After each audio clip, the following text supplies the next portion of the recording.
Yaa waan bal'aa of keessatti qabata.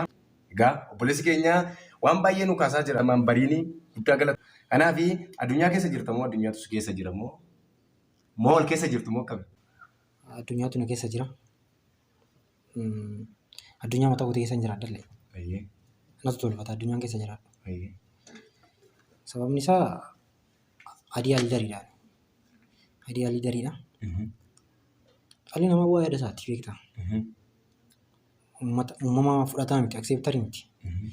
Akseeptarii gaafa taatu garba taata. Garbi immoo yaada mataa ofii hin qabu. Addunyaa keessa jiraataa jechaadha garbi. Ani immoo garbaa miti waan ta'eef addunyaa mataa kootii keessa hin jiraadha malee addunyaa keessa hin jiraadhu jechaadha. Gaafa garba taatu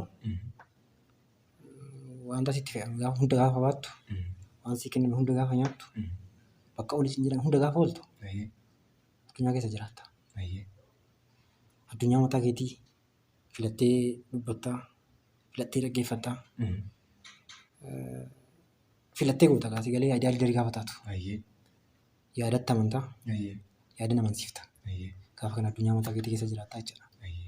Kanaaf ani addunyaa mataa kootii keessa hin jiraatu. Addunyaan dhuguma nu keessa jiraata. Addunyaa keessa jiraannu addunyaa irra jiraannu filachuu hin dandeenyu garuu addunyaa nu keessa jiraatu filachuu dandeenya. Addunyaa nu keessa jiru yeroo hundumaa dukkana wayii taataanan yeroo hundumaa addunyaan kun dukkana ta'a. Kanaaf namoonni addunyaa kana akkaataa ittiin ilaalanii jechuudha kan itti fayyadaman miti. Fakkeenyaaf namoonni baay'een isaanii addunyaa kana positiiva jedhanii biyya kanaaf waan baay'ee gumaachaniiru. Akkuma isaan namoonni addunyaa kanatti dhufuun koo iyyuu gaarii miti jedhanii gadaamessa haadha ofii abaaraa addunyaa kanas kan baay'ee miidhanii jiraatu. Kanaaf bariin akka jedhatti addunyaan na keessa jiraata. Kanaaf addunyaan na keessa jiraatu kana immoo hamma na keessa jiru amma itti yaadan itti milkaa'atte. Kanaaf addunyaan nu keessa fi daawwattoota sagantaa kanaa addunyaan nu keessa jira. Mee addunyaan nu keessa jiru kana haa barbaannu. Addunyaa irra jiraannu yoo filannee irra jiraachuu dadhabnes addunyaan nu keessa jiru immoo addunyaan nu keessa jiraatu immoo akka nu keessa jiraatu gochuun hin danda'ama. Jechuudha.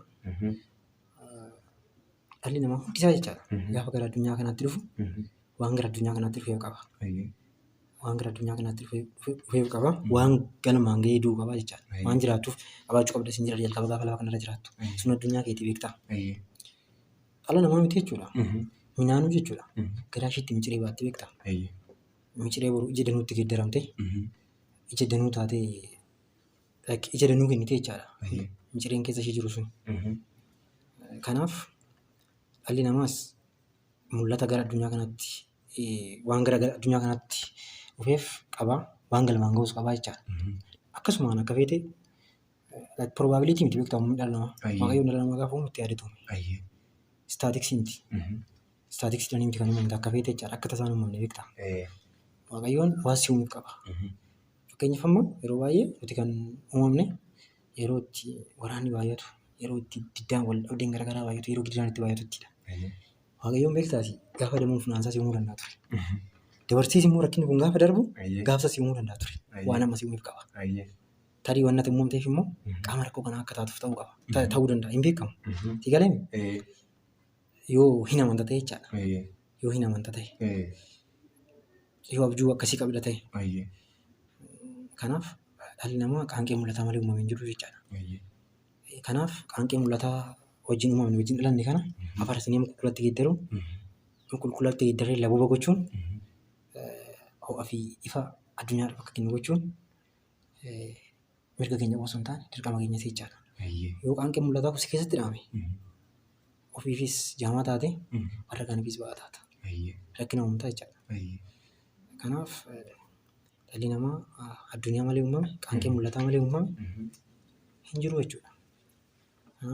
Akkuma dhalli namaa mana keessa jiraatu, addunyaan nama keessa jiraata. Addunyaan keessi mul'ata keeti jechuudha. Addunyaan keessiif kaayyoo keeti jechuudha. Addunyaan keessiif kaayyoo uumamtee sana raawwachuudha jechuudha.